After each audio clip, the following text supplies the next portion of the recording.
New York's night-splitting skyline stretched as far as the eye could see. The sky was blurred with dirty light filtered through concrete gears. The city's breath rose from the streets and avenues like the staccato echoes of a steel orchestra. It was a cold and wet winter night. In the heart of Midtown Manhattan, an old radio building, still bearing the scent of the past, was preparing for one last great play on the dusty stage of history. The facade of the building, with its broken stones glistening in the rain and its rusty metal sign, seemed to be silently resisting. The few people who passed by were walking away with quick steps. No one felt the intensity of the tension inside. Only those inside. Only those who had chained their fate within these walls. The corridors felt as if they had been dragged through time. The pale light of old floor lamps hanging from the ceilings danced flickeringly in the cracks in the floor and peeling paint on the walls. The walls were cradled in the echoes of the years. It was as if every brick was filled with whispers of the past. Every corner of the building smelled of some kind of silent rebellion, some kind of oblivion. The red on-air sign above the door flickered like a wound. Each time it burned, it increased the tension inside by a millimeter. It was as if a courtroom had been set up, but it was neither the law nor the jury that would judge. Words and ideas would rule here. Tonight was a confrontation that would change the course of history. A clash of two different eras, two different Americas. The host, Ron Masters, leaned into the microphone. His face was lined with years of fatigue. His fingers trembled as he touched the microphone. It was not only his old age, but also the realization of the weight he was carrying tonight. The first words out of his mouth cut through the air of the studio like a knife. Tonight, we will discuss not only the future of America, but its soul. There was a brief silence after his words. At that moment, everyone instinctively held their breath. Caroline Leavitt, the new star of the stage, stepped up to the microphone. She was young, energetic, but her expression held an icy seriousness. She gently straightened the sleeves of her pink blazer, as if wiping away invisible dust. When he stepped in front of the microphone, his eyes glittered like fiery ice. His first word tore the heart of the studio in two. We are fighting for the principles of America. This is not just a nation at stake here. It is the last bastions of a faith. His sentence echoed off the studio ceiling, reverberated off the walls. The faces of the silent technicians tensed.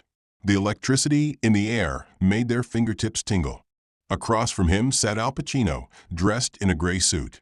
His shoulders slumped a little, his eyelids half drooped, but there was an anger hidden in his eyes like a volcano. Those eyes had looked into every dark corner of life. Bars, stages, courts, battlefields. He had been in them all. His first answer came in a deep, ragged breath. The words did not fall out of his mouth. They seemed to be drawn from the earth. You have left no America to fight for, my daughter. You are just puppets taking orders, not thinking. These words were as heavy and direct as a bullet. Time stopped in the radio studio. The lights stabilized, as if the world had suddenly frozen. Even the rain outside seemed to stop for a moment. Everyone was anxiously waiting to see where the next word would lead. At that moment, there was a click backstage. Al Pacino's agent whispered hurriedly through the headset. Finish it. Don't hold back, Al. Today, we will either make history or be forgotten. Pacino bowed his head slightly. Slowly, he slid a little further in front of the microphone. There was a dark gloom in his voice. His voice blanketed the studio in a blanket of ice. Caroline, you are America's greatest threat. You are young, bright, but blind. You don't know what freedom means. The flag you preach to us is sewn from the fabric of suffering you have never known. At that moment, it was unclear who in the studio was even breathing. Ron Masters opened his mouth but could not utter a word. The silence reverberated like an echo as powerful as a scream. Pacino continued. Freedom is not only the right to speak. Freedom is to speak and to answer your conscience. In your mind, freedom is a brand, like a faded logo printed on a cheap t-shirt. It is a betrayal of the story we wrote in blood. Caroline's face trembled for a moment, Perhaps for the first time, she felt the words stab her in the heart. But she was a warrior too. She stood up straight, staring unblinking at Pacino. Something in his eyes was as steely as ice. But the moment of vulnerability there could be felt even through the screens of the audience. Outside, as the clock approached midnight, social media caught fire. Hashtags skyrocketed one after another. Hashtag threat to democracy. Hashtag Hollywood versus MAGA. Hashtag Pacino Unchained. Every tweet, every comment grew like a hurricane outside the studio. Millions of people listened to Pacino's words over and over, wrote them down, discussed them. Those words were nailed to the walls of America's mind. Both sides took cover on their own fronts. That night, inside an old radio building, not only words were tested, but also the soul of America. And that was just the beginning. The first rays of morning crept slowly over Washington, D.C., like a gray and pale curtain. The city streets had not yet shaken off the gloom of the night before. The sidewalks were still wet, and the occasional gust of wind made the flickering lights of street lamps dance with momentary flashes. The windows of the buildings were fogged with a bitter cold that had seeped in from outside during the night, lending the modern skyline of the city an old-timey gloom. The infrequent screams of taxi horns and the footsteps of vendors trying to deliver the morning paper occasionally pierced the dull silence. But inside a private consulting office in the shadow of Capitol Hill, a dark plan to change the course of the country was being woven step by step, independent of all this silence. Caroline Leavitt pushed open the heavy brass door of the building and stepped inside, ignoring the cold air. She had tried to erase the deep scars of sleepless nights with makeup, but the bruises under her eyes still oozed. The dark navy blue coat she wore emphasized her posture, which stood erect with military discipline. The sleeves of the iconic pink blazer he wore underneath were deliberately flared out, a silent declaration that he would not give up defiance under any circumstances. The cold stone floor echoed Caroline's footsteps, each step leaving a harsh imprint on the modern and distant atmosphere of the consulting office. The office was adorned with the latest technology, but lacked human warmth. The walls were painted a pearl white color and decorated with minimalist paintings without any personal touch. The windows were ballistically protected. From the outside you couldn't see in, but from the inside everything was clearly visible. The air inside was as sterile and sharp as in an operating room. Every step, every whisper was almost like an echo. In the center of the room, behind a large wooden table, sat attorney William Bill Carter. Bill had once taken Trump's legal army by storm, and now, having founded his own independent crisis management firm, had a reputation as a tough, ruthless strategist. There was weariness in his eyes and dangerous determination on his lips. He opened the leather briefcase in front of him with one swoop and shoved it in front of Caroline. The file that came out of the bag resembled an encyclopedia in its thickness, its burden evident in every fold. Bill gave Caroline a hard look over his glasses. When he spoke, his voice was almost a whisper, but in that whisper was the rage of a volcano ready to erupt.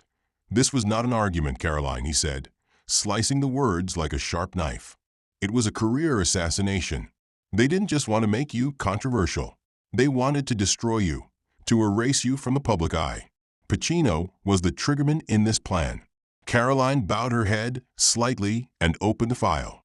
Inside were hundreds of pages, full transcripts of Al Pacino's venomous statements about Caroline, the comments that had exploded on social media, many of them profanities and insults, detailed lists of sponsorship deals that had been canceled on the spot, contracts for speeches that had been canceled only a week before in packed halls.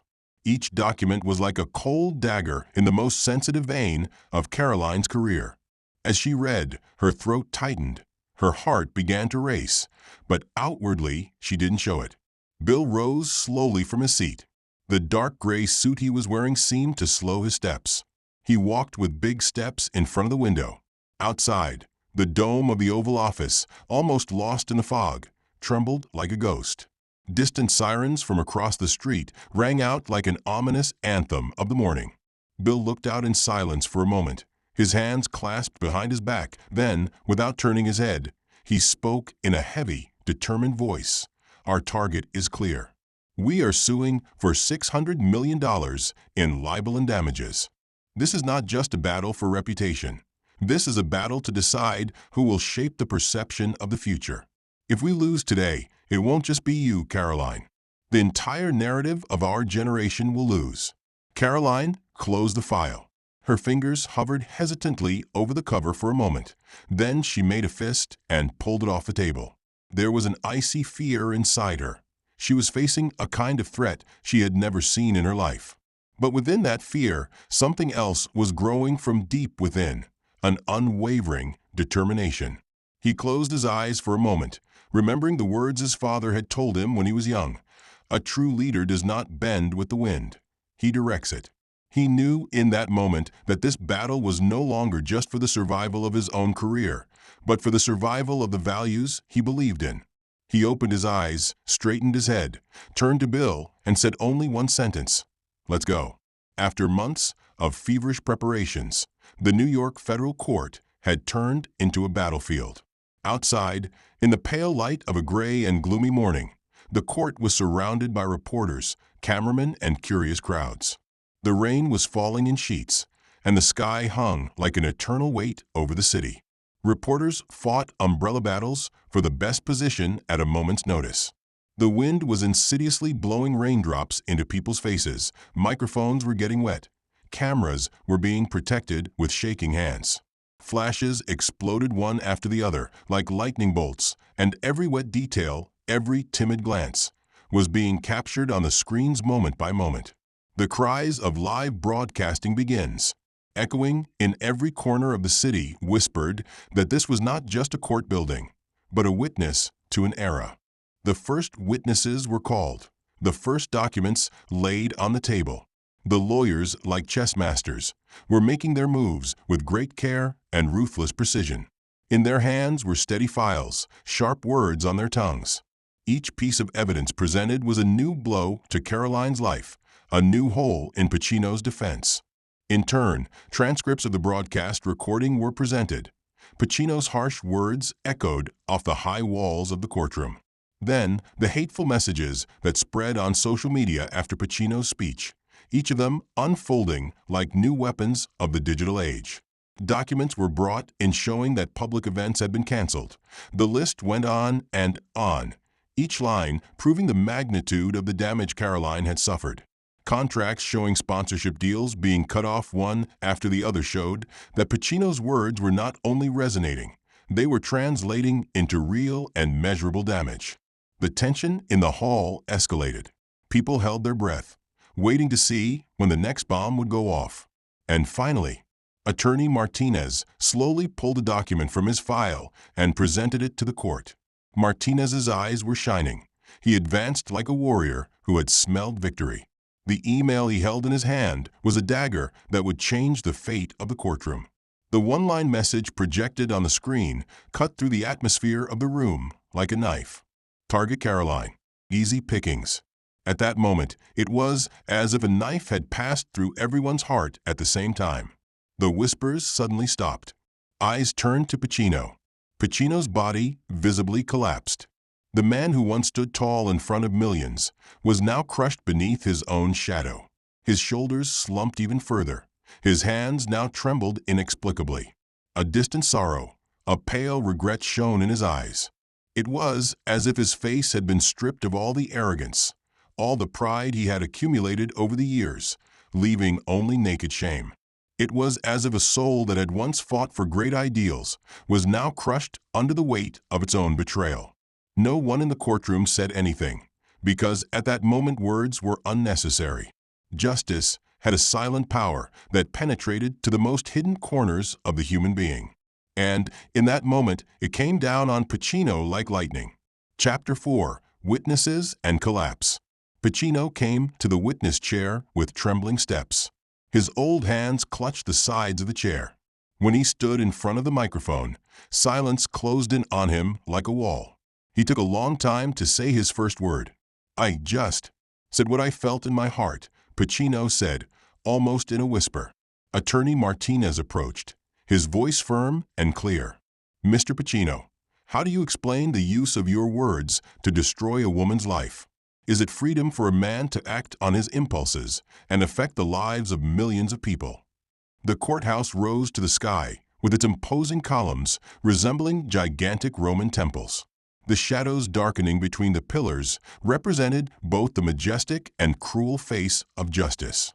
The wet stone stairs seemed to remind us how many fates had been weighed here throughout history, how many dreams had been extinguished here. As people entered the hall trembling, the puddles of water crushed beneath their feet were a silent lament.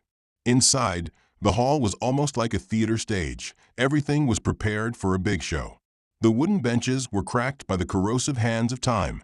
The old leather armchairs were faded and marked with the traces of countless memories. There was a heavy smell in the air, the smell of the past, of anxiety and the search for justice. Whispers echoed from the height of the ceiling, vibrating like the footsteps of an orchestra waiting backstage. Everyone was in their seats, but no one was completely at ease, as if an invisible thread had wrapped itself around everyone's throat, holding the auditorium in tense silence. At the center of the stage stood Caroline, dressed in her iconic pink jacket, head held high, shoulders back, like a warrior carrying the weight of the world. Her face was expressionless, but her eyes shone with determination, fixed forward. The storms raging inside him were not reflected on his face, but his fingers, secretly interlocked in the palms of his hands, gave away how delicately balanced everything was. The lawyers standing by her side were like living armor to her, but Caroline knew that the real battle was being fought within herself, in her own silence. The gaze from the back rows of the hall resembled that of a predator stalking a victim, greedy, impatient, and ruthless. On the opposite side of the hall, Pacino had taken his place.